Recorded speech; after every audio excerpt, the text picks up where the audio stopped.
Well, good morning.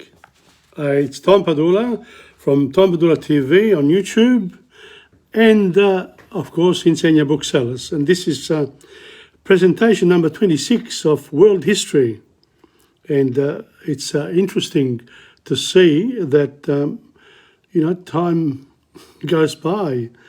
It's half a year, in fact, if we consider that, the actual year is 52 weeks, half a year of presentation of world history, and what a time it has been, and what developments there are in the world today. So maybe this comes right at the right time to make us understand the cycles of history and the fact that we need peace at all cost, because up to now humanity, some people in humanity, not all people, some people fight for peace, but others, they fight for gain, land. I mean, honestly, it's just incredible with so much to do in the world that we have to go against each other. It's ridiculous, absolutely. I would have expected, for example, that the USA, China and Russia would work together towards conquering the heavens, now going to Mars and to the moon, etc., is stopping because, the problems close by are so great that we don't know who to trust anymore. And then when they see the cruelty that is unleashed with very modern weapons, this is unbelievably stupid, honestly. I don't understand. I honestly thought that maybe a Russian president should have been playing golf with the others. It's a good idea. Anyway, the thing is, today I am actually covering the Chaldean calculators. So we've had so far, I hope that I am live.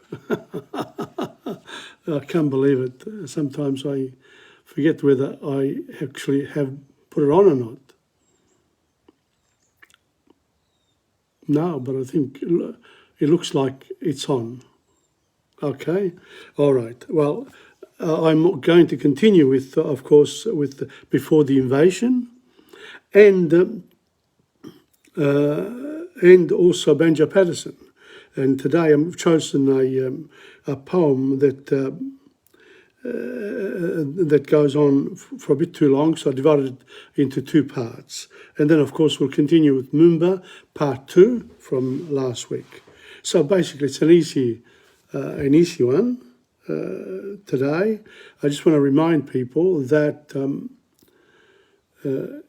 even with Dante Alighieri, welcome Assunta. It was good to see you here. I didn't know whether I switched the live button on or not, so I just continued. So this is the presentation, the 5-minute presentation that I have. I want to report that I had a meeting with a few people at Federazione Lucana on last Sunday, talking about language and culture, or languages and cultures.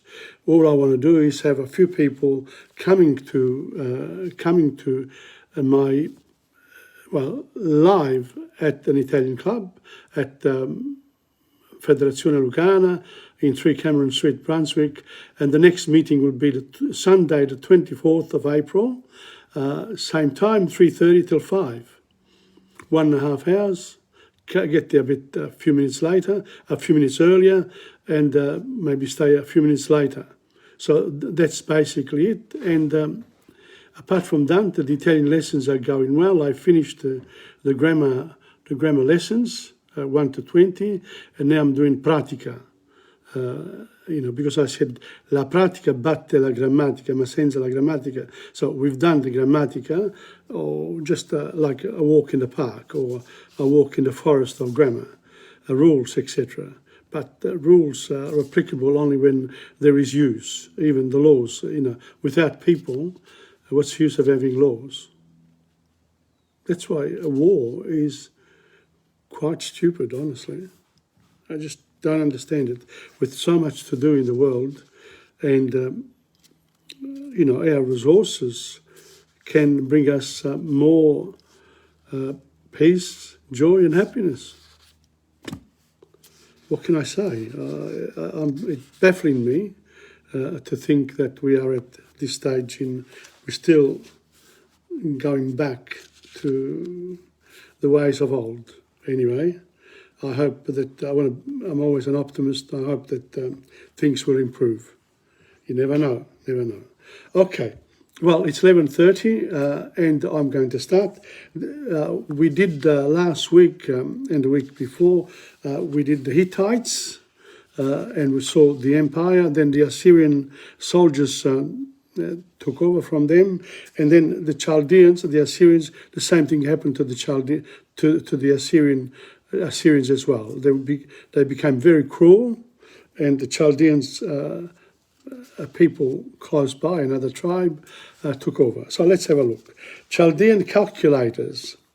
The Chaldean Empire, the new Babylon, was far larger and more magnificent than the old city of Hammurabi.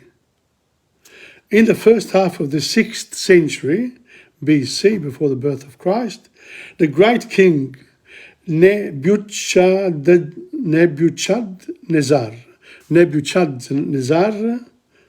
made it the capital of an empire including all the lands of the Fertile Crescent, but not of Egypt.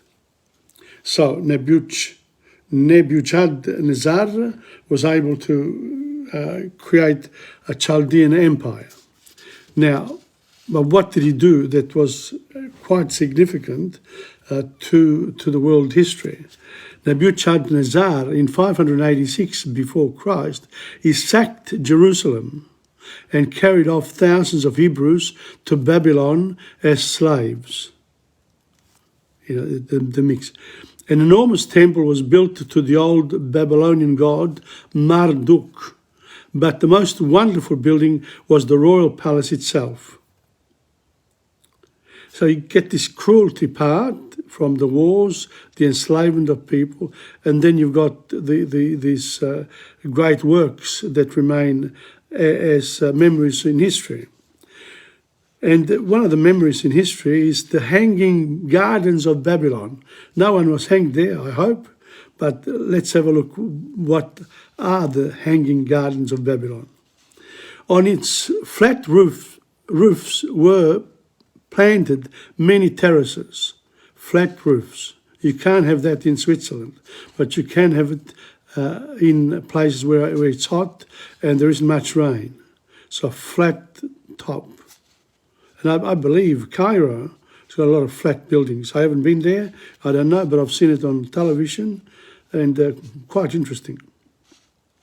On its flat roofs were planted many terraces of luxuriant tropical trees and flowering shrubs. There you are. The ideas of, using top of houses as gardens is a good one. But of course, it would require a lot of work to make it possible. Okay, now these plants and shrubs forming a cool and beautiful garden where the king and his courtiers might take their ease in the heat of the day or the cool of the evening. And don't forget, all this was possible because they had a large army of people who worked for nothing, just for their food. Slaves. The fame of these gardens spread far and wide, and even after they had ceased to exist, the Hanging Gardens of Babylon were still numbered by the Greeks and Romans amongst the 7 wonders of the world. It would be nice to see a film about the Hanging Gardens of Babylon. Maybe there is one, who knows. Now, Chaldean buildings, the Ishtar Gate. Now, the Chaldeans used mud and didn't use the stone. So it's a pity, because some of their great works has disappeared. The great buildings on Chaldean Babylon were faced with brilliantly coloured glazed tiles. Beautiful. But the basic building material was still mud brick, so that the palaces and temples have not lasted as long as the much older stone buildings of Egypt. And we've got concrete here. Now we're building roads with concrete. Let's not forget, in 100 years, concrete will start to become brittle. And apparently that's it's not, I'd like to see a study of this. In say 100, 200 years time, what happens to all the steel, the concrete that we use in buildings? Will that be the next lot of problems that we are going to create for ourselves? Who knows? Time will tell. Okay, so in the Chaldean buildings, because they were mud brick buildings, but with beautiful coloured tiles, what a pity. I hope some of them have lasted. Okay, let's have a look what happened here. Only one large monument is still partly standing today. It's called the Ishtar Gate, built in honour of the goddess of love, a good one, and forming the northern entrance to the city of Babylon, Old Babylon. Of course, these are now not habitable cities. They are part of, part of ancient monuments and places that we need to respect, and archaeologists need to uncover much more of what there was once. Now, what happens to the Chaldeans? They were responsible for days of the week named after sun, moon and planets. Isn't that beautiful? The 7 days of the week that we know today, and then their ideas travelled to other empires later on, but they kept the 7 days and the names. For example, the achievements of the Chaldeans in the science of astronomy were of much more lasting importance than their splendid buildings. They named the days of the week after the sun and the moon, and the 5 planets then known. They only knew 5 planets, and they were Mercury, Venus, Mars, Jupiter and Saturn. Each of these days was sacred to an important Babylonian god. Sunday for the sun god, and Monday to the moon god. Now Sunday, that's still, but in Italian is Domenica, is the day of the Lord. So the Romans changed it in the Christian era. Sunday became was done away with, the way we know it today. But in English it remains. So welcome to Colleen Ransley. Wonderful. Now, so they actually, the Chaldeans were responsible for the names of the days of the week. Sunday, Monday's Moon Day, Tuesday, etc. They all have these connections. Now, the other thing that they did, obviously, they kept, the Chaldeans, they kept a continuous observation of the stars for 360 years. We're not talking about the small lots of time here. The Chaldeans were around for 360 years, and they kept, so it's close to 4 centuries. And they kept tracks of the stars. So clay tablets prove that the Chaldean astronomers kept a continuous record of observations of the stars for over 360 years. It is only about 200 years since modern astronomers began keeping continuous records at Greenwich Observatory in England. So the Chaldeans kept tracks of the stars, movements in the sky, for 360 years. We're keeping tracks of a lot of things, but I think, honestly, it's not comparable anymore. with our computers now and the big astronomers and the travels, you cannot. This has to be put in context, really. Okay, so let's have a look. Great Chaldean astronomers Nabu Rimanu and Kidinnu. Now again, they would be good to have someone interested, but this can only be done in the place where Babylon is. That's why peace is so important. So rather than fight, create all these monstrous killing machines, do other things with your time and the resources we have. With the help of these records, one great Chaldean astronomer called Nabu Rimanu calculated the length of the year as 365 days and 6 hours, 15 minutes and 41 seconds, without the help of a telescope, which was not invented till over 2,000 years after his death. What a great guy. And he was wrong by only about 27 minutes. Think about it, unbelievable. Another astronomer called Kidinnu made a table of the movements of the stars, part of which is even more accurate than that used for practical purposes by modern astronomers. There you are, Kidinnu. Find out what he did. Yeah, look at this, even more accurate than modern astronomers. Now, I'm reading from an old book, of course, 50, 60, 70 years old. But my commentary is a reflection of what I read. And for example, I have a problem, in a way, with these books here, because they concentrate, they're nationalistic. Even though this book here does a good job with, with the information that it provides, what it doesn't do, well, it can't do. We can't do. We have to leave, let's say, Nebuchadnezzar sometimes and say, okay, what happened in Maya, in the Maya Empire at this time? But 600 years before Christ. Now, there in South America, there was a great civilization at that time.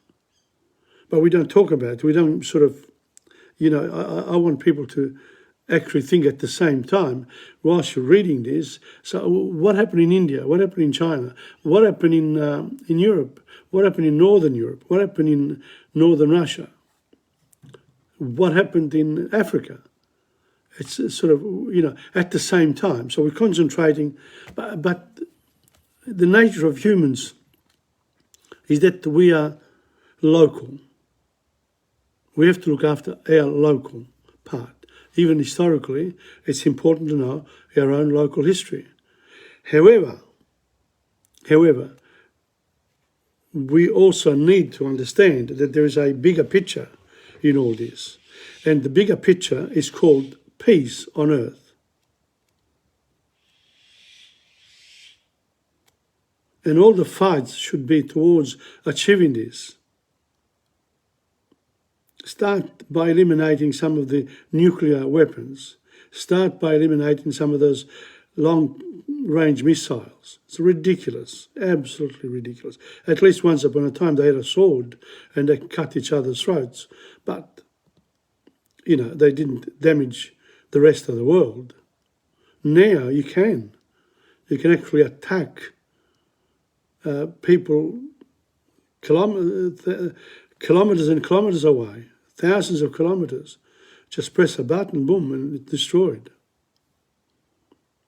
And we can't really talk about one nation when some, the big powers of the world, they all have nuclear arsenals. There were some attempts to reduce those, but no. So here we go. All right, let me go on. So Nabu Rimanu and Kidinnu were very important astronomers from the Chaldean Empire. Now, Chaldean Empire conquered by the Persians, 538 BC. So, the Chaldeans took over from the Assyrians from the Hittites, and then the Persians.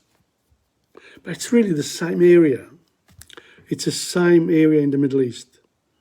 And in Anatolia, Turkey, up to Iran, all that area there, Iraq. Well, so it's really like inbred fighting, different tribes wanting to conquer the lands and rule over the lands. So if anyone didn't follow what they said, very drastic things would happen to them. Chaldean Empire conquered by the glories of Chaldean Babylon did not, however, last for long.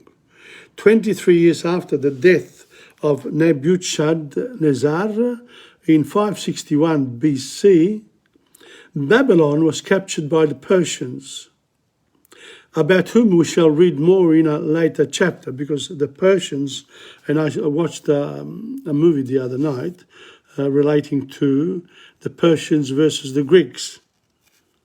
And, they were going to come, this is going to come after.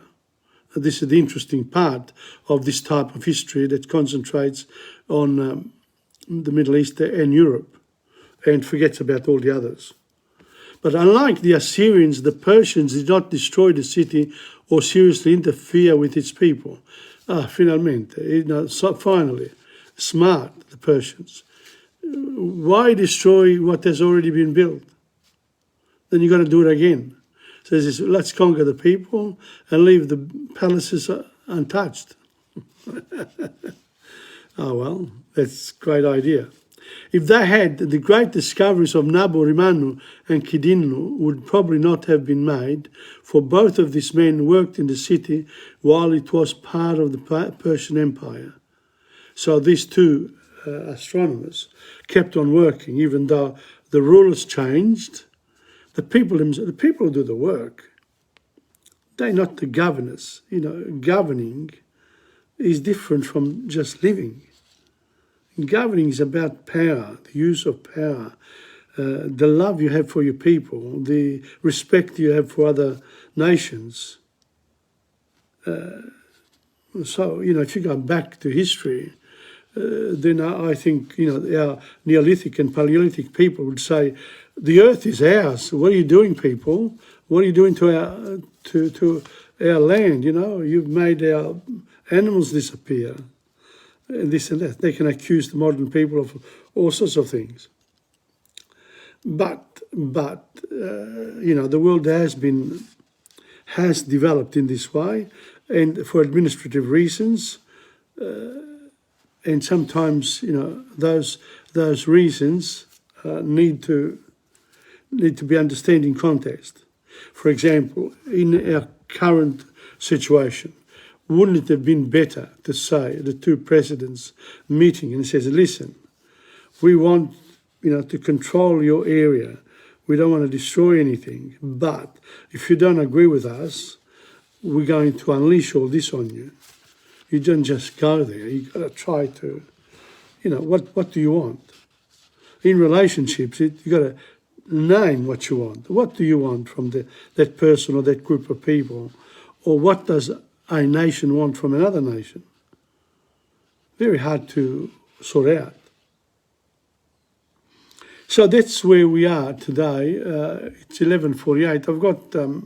I've got quite a bit to show you from Mumba, so I might stop it there and do next week. I'll be doing the Hebrew prophets, because don't forget there were slaves under the Chaldeans and the Persians. And as slaves, they also had been slaves under Egypt. So the people of Palestine, for some reason or other, have had to work on on their spirituality a lot deeper than most because of the suffering that they had to endure. That's my opinion. I mean, it doesn't have to be true, but think about what I'm saying. Okay, well, that's that. That's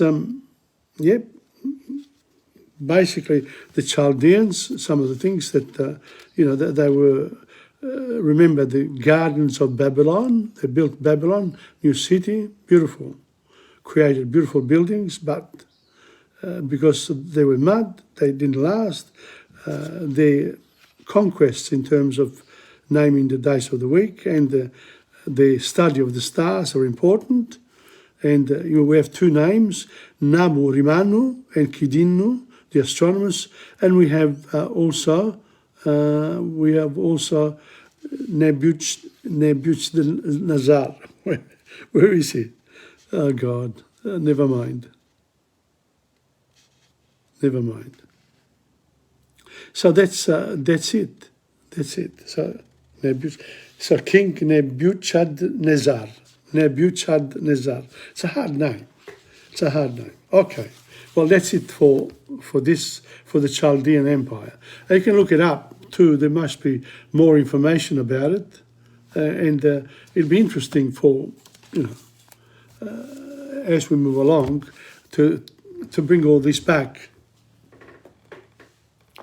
to bring all this knowledge back. Let's say, but only a few people are listening to what I'm saying, and that's what happens in schools. Education should be for life, and it is. And there's so much knowledge and information in the world. There are schools, universities.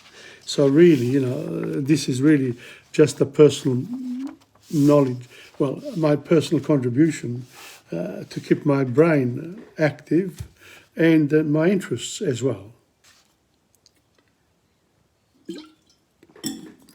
I'm very appreciative of anyone who comes on, not just when I'm doing it, but I really do appreciate a few people coming on at 11:25 to check whether, in fact, this live thing is on. Now I know because Asunta and Corinne are here. At least their name appears in front of me, which is good. It gives me a connection. Okay, now we did from before the invasion. Don't forget, Captain Cook arrived in 1770 looking for herbs and etc., to bring back to England. He did not stay in Australia. He came and went, like the Dutch and the Chinese and a few other people, I'm sure. But our First Nation people, they were here for a very long time, but they still lived in a Neolithic, Paleolithic type of environment, and in the whole of Australia, there were fewer than 1 million people. So, and it's a big place. You need a concentration of people in order to bring about great changes. Otherwise, there's no need for it. So you keep on living the way you always did. And what did they do? They were basically the Neolithic people. They interested in gathering food, putting a roof over their head, if they could. Paleolithic, they were more like nomads. But this was in between, because depending on where you are in Australia, the place is so big that you are living in the tropics and also literally in the cooler parts, like in Tasmania, of where climate has a big effect on people. So if you're in cold weather, you need to wear heavy clothes. Whereas if you're hot weather, you don't need anything, just need a little strip, and that's it. Baskets and bags, but baskets and bags were important. So the Aborigines, the indigenous people, Aborigines, First Nation people, these are all words that come. So one has to understand, if you want to misuse these words to attack people, whatever, there's no need, because it's really a question of the way we used to referring to indigenous people. The Aborigines were skilled at spinning and weaving, and they were skilled in other parts of the world as well. In Central Australia, the people spun human hair and animal fur into belts. Human hair. And during the Holocaust, they collected human hair. Animal fur into belts, headbands and ritual items. A belt was important to an Aboriginal for carrying tools. This left the hands free, a bit like what our carpenters do today. They put a belt around, they put, very handy to have a belt, a belt that can be used for work, or to leave your hands free in hunting, etc. In areas where the right kind of bark or leaves were plentiful, plant fibres were used to make strong twine, rope, twine. This was woven into fish and animal nets, fishing lines, bags and sometimes baskets and mats. And mats too. Baskets and bags were used by both men and women. Women used them to carry the food they collected each day, and sometimes to carry a baby. Now, the thing about these bags, you remember the plastic bags in our supermarket? We fought many decades to get rid of the plastic bags. And now, the new plastic bags are reducible. So they're not as, well, they don't last as long. So it's a good idea. But these ones here were made from furs, human hair, etc. And also from trees, depending on the tree. Women used them to carry the food they collected each day and sometimes to carry a baby. They might also have a small bag with useful things in it, such as a small grinding stone, some string, a piece of gum or beeswax, a small stone knife, maybe a necklace of shells or an animal's teeth. That's beautiful, huh? We have bags everywhere now. Some bags cost $4,000 or $5,000. Unbelievable. Men carried sharpened stones, gum or wax strings, sinew or maybe a spare spearhead. Men and women sometimes had magical or sacred objects in their bags too. There's always this attachment to spirituality. Some people feel it more than others. Baskets could be made from curved pieces of bark. The ends were tied or sewn, and sometimes a handle was added. In southeastern Australia, stiff rushes were coiled and bound together to make another kind of basket, and in northern Australia, lengths and split pandanus palm leaf could be used in the same way. Now don't ask me what's the lengths of split pandanus palm leaf. Split pandanus, Pandanus, dash palm leaf could be used in the same way. The middle rib of each palm leaf was taken out and split into several narrow strips. These were left to dry before they were used. So they had their own techniques, of course. Good. To make woven string bags, twine is needed. The Aborigines made their own. In the north, the people took strips of bark from stringy bark or some other suitable tree. They pounded or chewed these strips till they were soft, then rolled two lengths together with the palm of their hand. New pieces could be added until the twine was long enough, or as the bag or net was being woven. There were several different ways of looping and knotting the twine to make up a string bag or net. But the Aborigines of Southern Australia had fewer methods than the northern people. The strongest bags were made in Cape York using an hourglass pattern. There you are. It's quite a bit of a description there. There were several different ways of looping and knotting the twine to make up a string bag or net, but the Aborigines in Southern Australia had fewer methods than the northern people. The strongest bags were made in Cape York using an hourglass pattern. We need to know what an hourglass pattern is. Other bags were made in Arnhem Land and northern Queensland by twining single pandanus palm fibres or fibres from some other leaf. Some of them were so closely twined they could hold honey. Not bad. Others were much looser, sometimes with a lace-like pattern. Different groups made different shapes. Mats and sails for dugout canoes were also made from twined pandanus palm.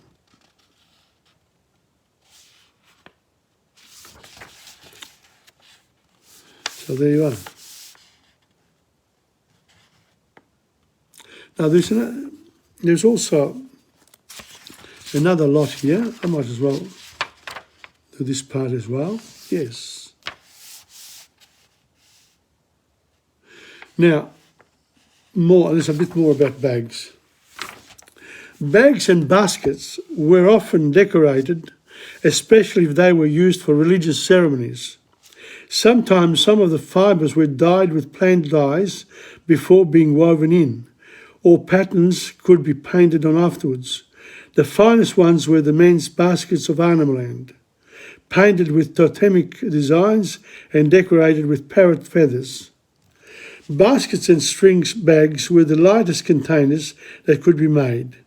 They were perfectly suited to the way of life of the Aboriginal people and were used in many parts of the continent. So that's it. I just want to show you some of the bags. Here they are. There's one of them. Nice. I don't know what that is. A twined pandanus bag. Elk Island with close-ups of weaving methods used for basket, bags and mats. There's a bit more here. This is the use of string. Okay, and this one here, women spinning hair in Kimberley, Western Australia. And this one here, they're water bags. Okay, so that's it.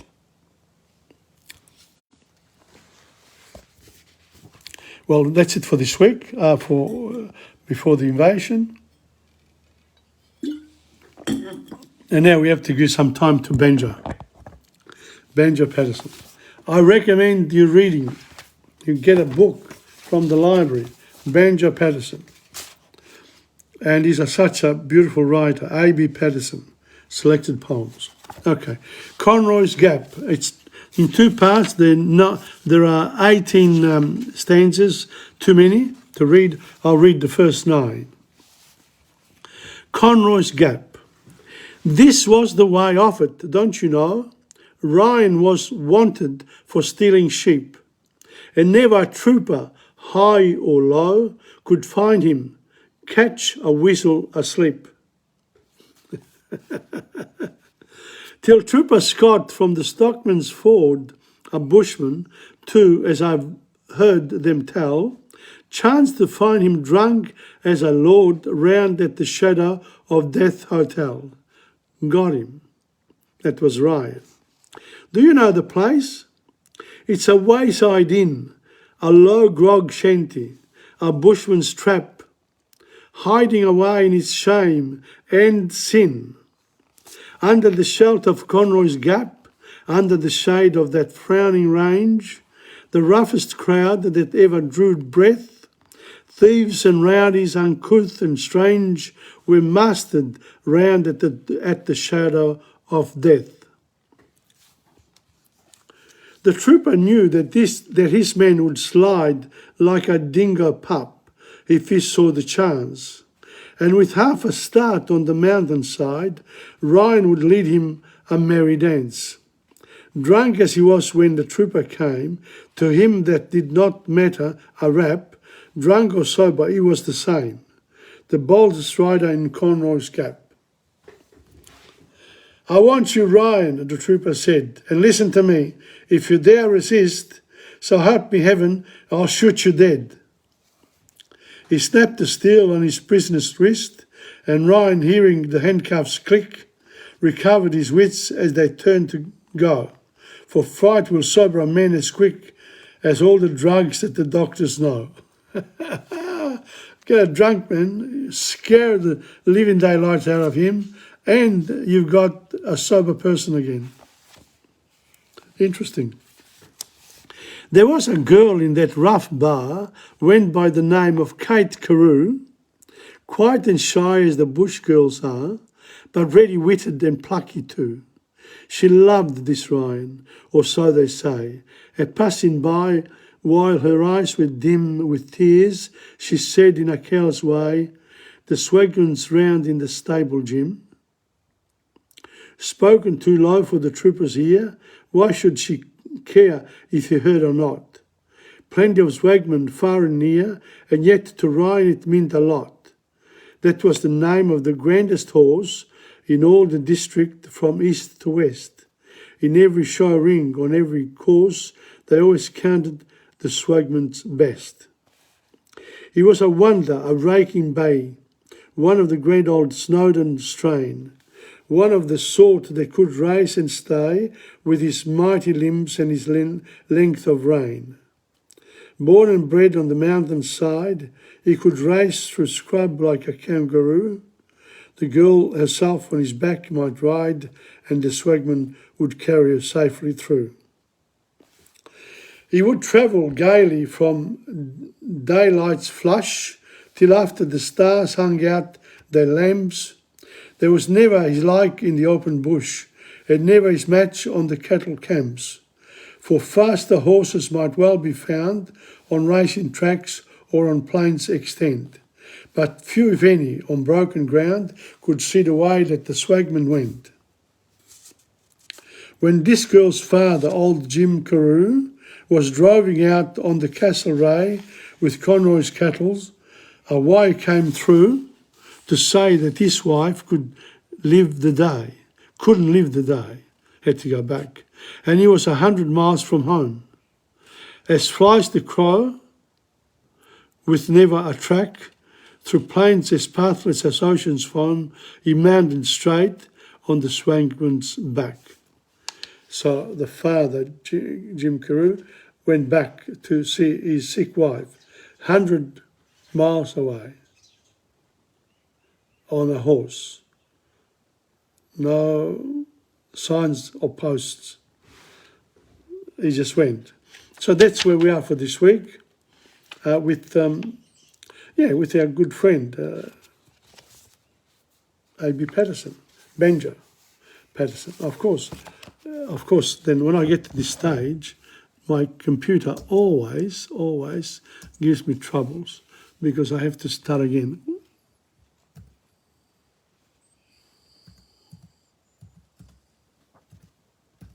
Be patient. Here we are, we got it. Okay. Now, that was it. So we did, we did the Chaldeans. We're looking at the life of Indigenous people before the invasion. But the invasion, we're still invading today. We need to bring other people in. And so we should, because this earth belongs to everybody. We need to change the ways in which we welcome people, and I don't know. I saw something on the ABC yesterday. Craig was talking about refugees, etc. All these social problems we have. You need a heart. That's what you need.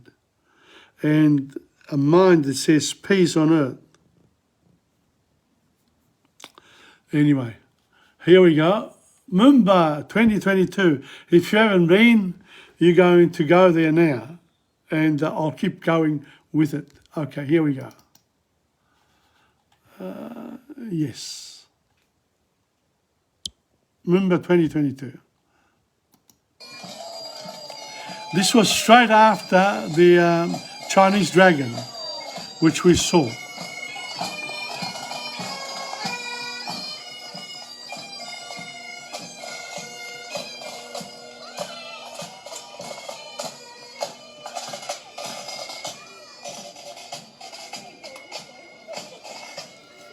Look how many people, huh? Beautiful procession. And look at I didn't know who this important person was, waving like a queen. And the children are all excited. Wonderful. Next one. Keep going. There's the big socks. Walking socks.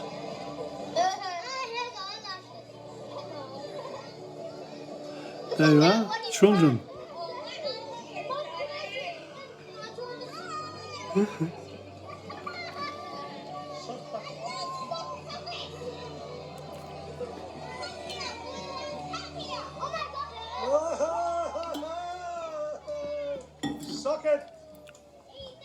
Socket.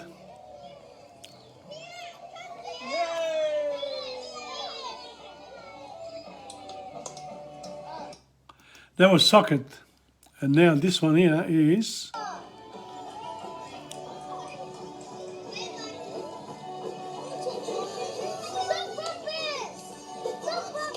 Performance Academy.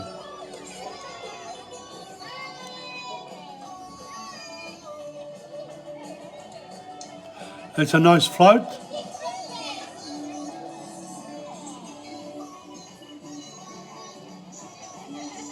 Look at her eyes.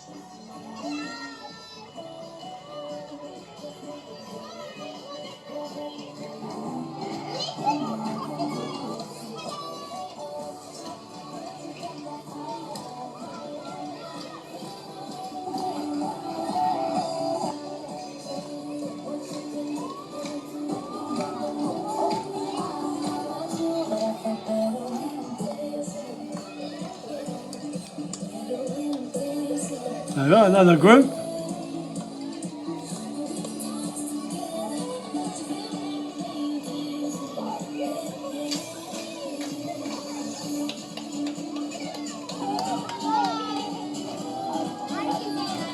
Very athletic. That's nice. Look at that. Ah. Good one.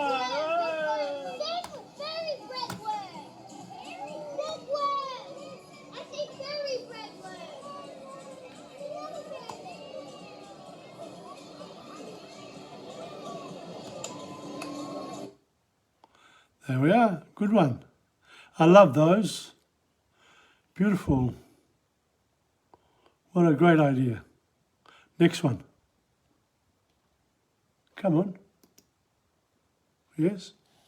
Oh no, we've got to go back. There. This was, what's this?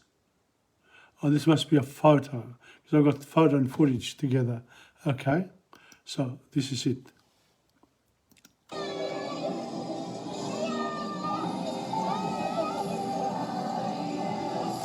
Glamour Press Studios.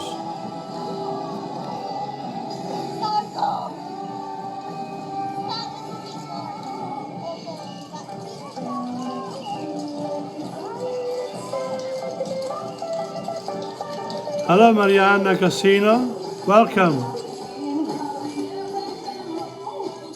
We're looking at Mumba. We've done, the history part, the Chaldean Empire, and then before the invasion. There you go. How many people give up their time? They've got to make their own costumes. Community spirit. That's what Mumba. Let's get together and have fun. A lot of fun.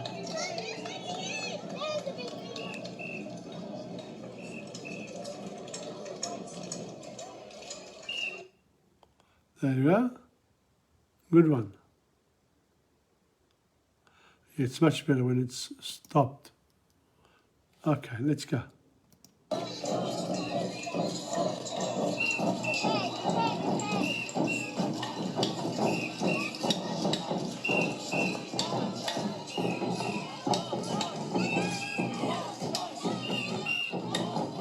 This is Japan. Wow, showing.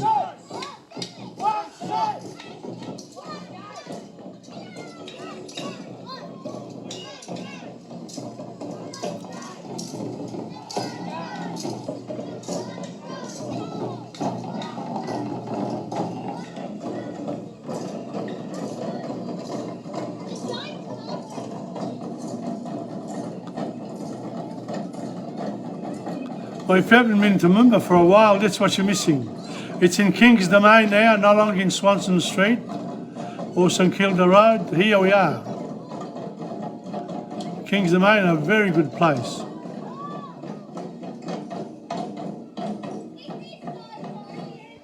Beautiful.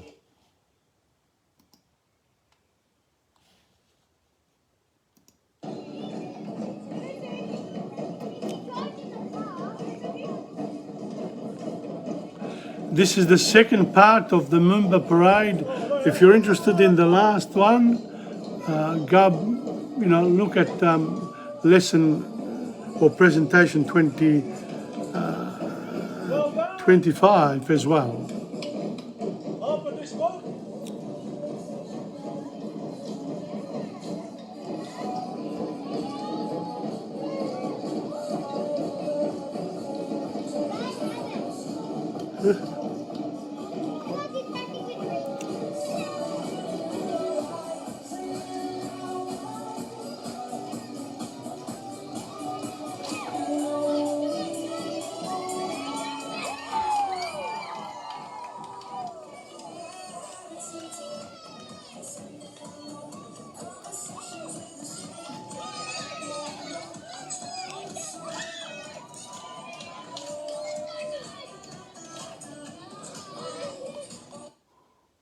Ah, what a pity.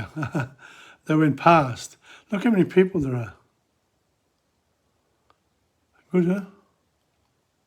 Next one.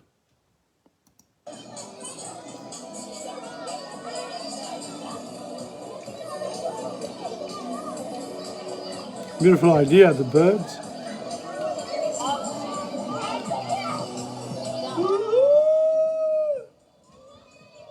Come here. Whoa. Whoa.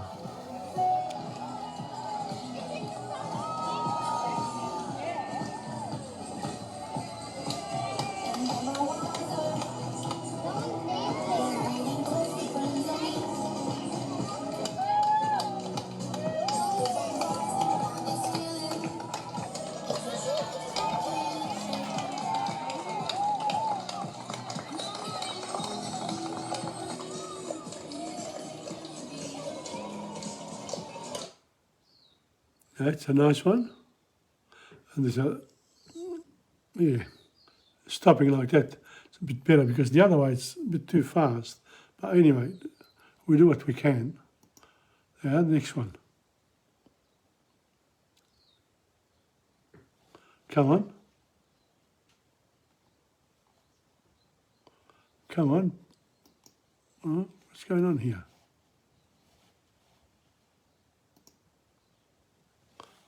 Here we go.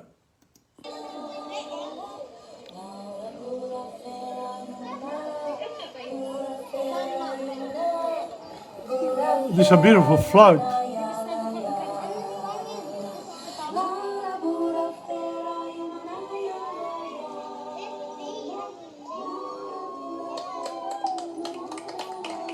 Beautiful float.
Well, there you are.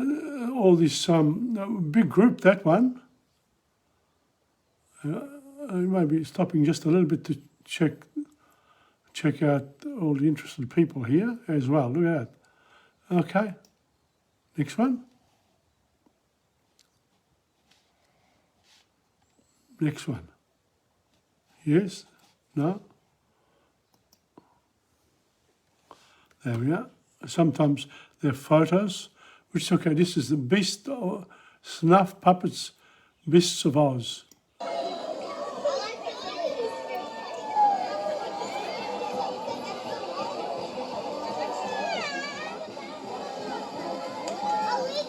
Beautiful, huh? What a great job they did.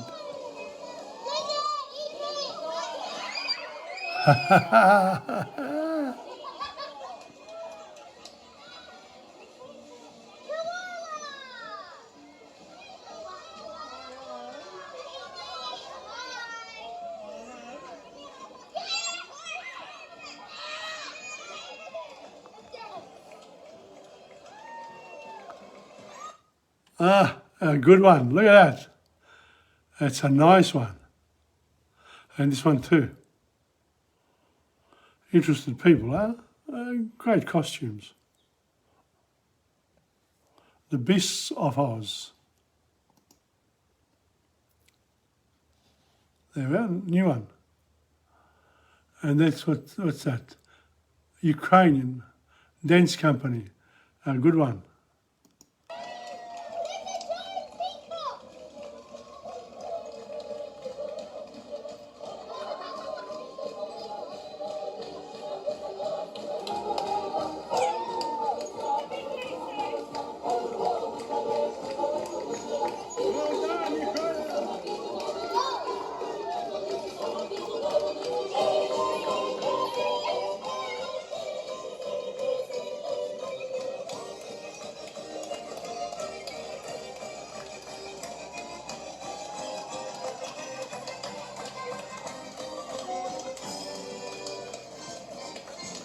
This is the war that we lost.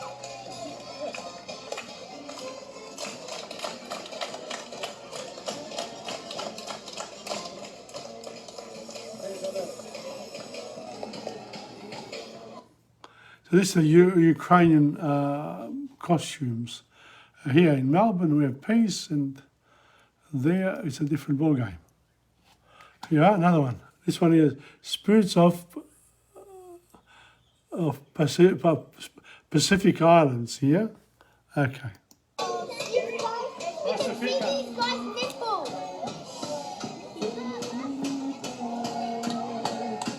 Pacific, you know?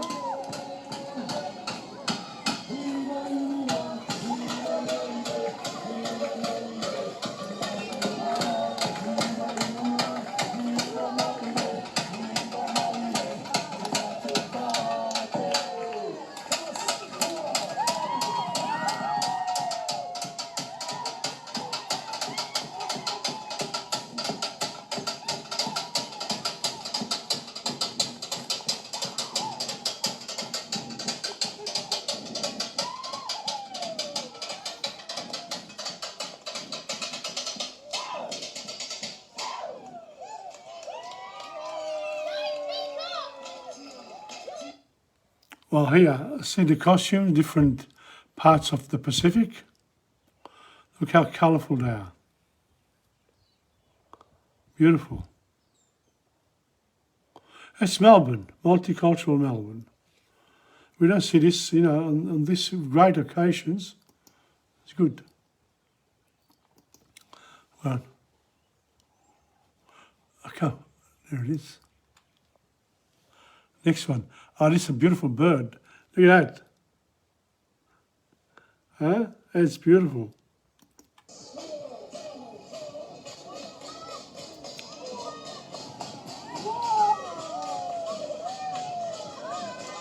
Bird of paradise.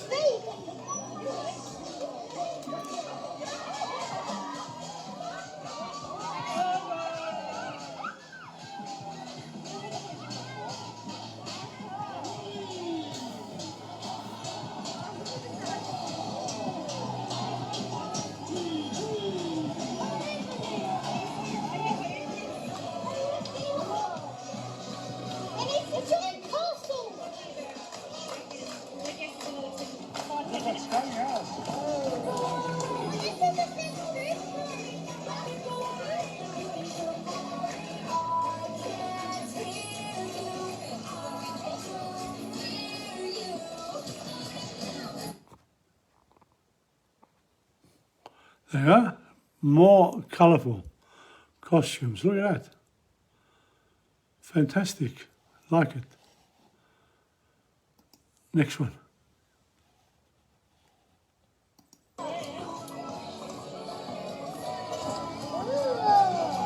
Papua New Guinea.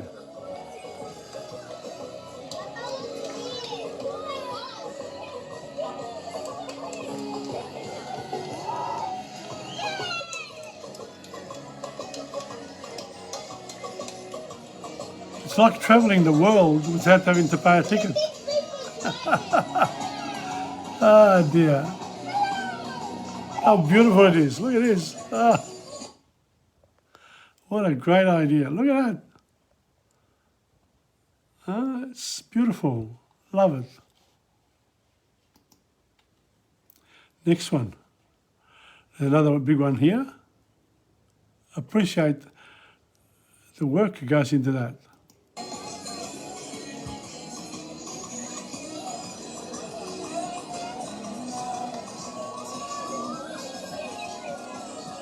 That's it. The kingdom.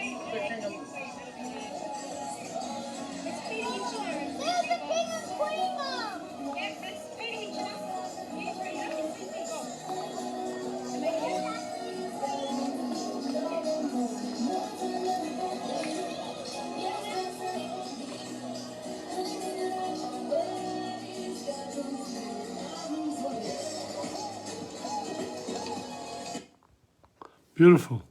See that? You know, a lot of the kids love to participate. And that's a another one. Look at that. Beautiful float. Welcome to Angela, Imola. Yeah. I'm glad you enjoy it.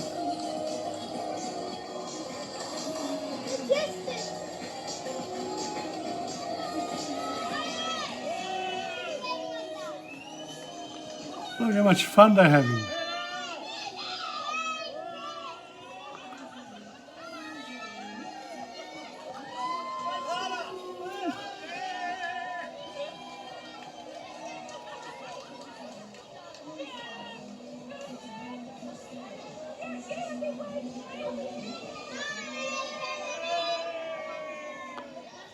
Ah, this is the lady from Channel 9, I think, and interviewing the kids. Ah, beautiful. There you are. Hard-working man, big camera. I do the same with my iPhone. I love it, I love it. No, she's gone. And this, I think we're getting to the end of starting to walk. I don't know. Oh no, this is the same one. Sorry. Yes, that was the end. That was the end of the... So let's have a look. Hey, kids. Wait. Look at the happiness of these children here. Unbelievable, huh? Huh? What's this? More photos. More photos. It's the end.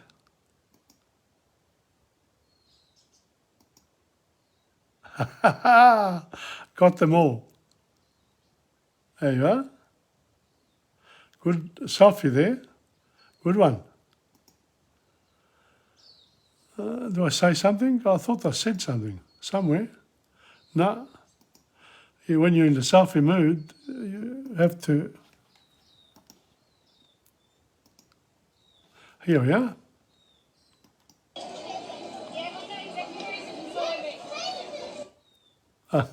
Nothing.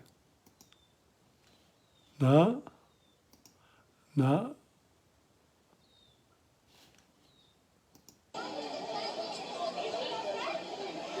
Oh, this crowd, yeah. A lot of people moving around, huh?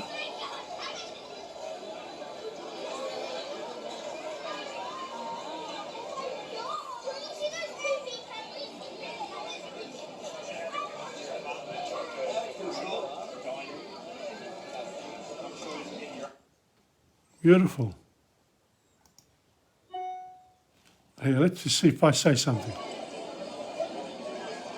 Well, Moomba 2022 has been a really good one. I had a nice spot and I filmed it all, so we're going to enjoy it on Facebook Live with TomPadula. See you there. Fantastic. I love it. It's true, I've done it. More? No, that was just one of those things.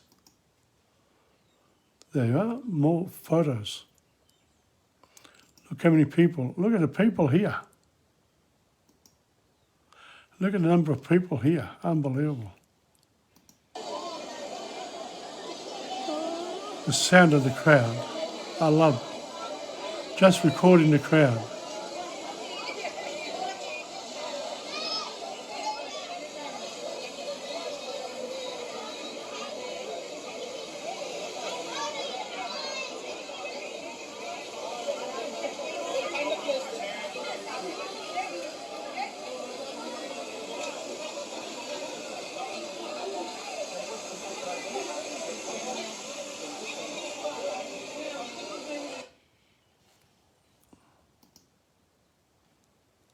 Look at that.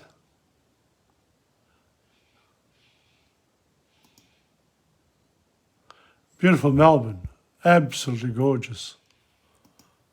There, and I went into the gallery, of course. That's inside. Yeah.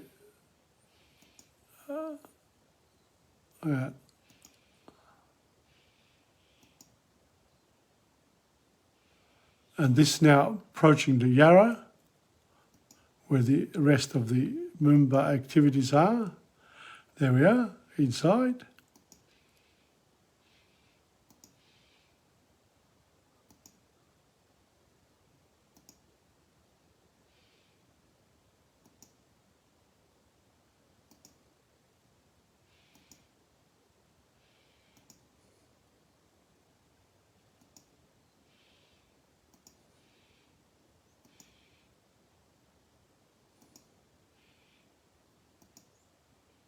Look at that. The games, people, unbelievable. The kids love it. Yeah.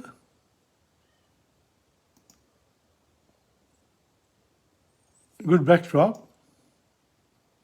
Look at this, walking amongst the people. There they are. They were blowing bubbles. Look at a big bubble there. Floating around. Now and then I need a selfie. Otherwise nobody takes any of you. You've got to be in it to win it. Here we are. It's a good one.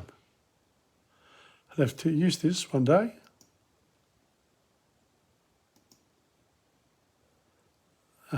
The bubble, I was interested. And now we're on our way home in the train.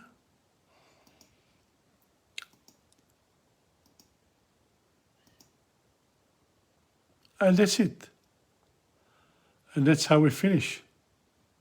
We finish with a good meal on the day. Thank you very much. It's 12:34. I've gone overboard now today.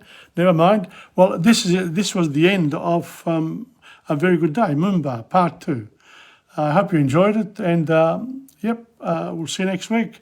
From TomPadulaTV, let me go back.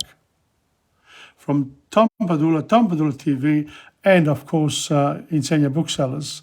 See you next week. I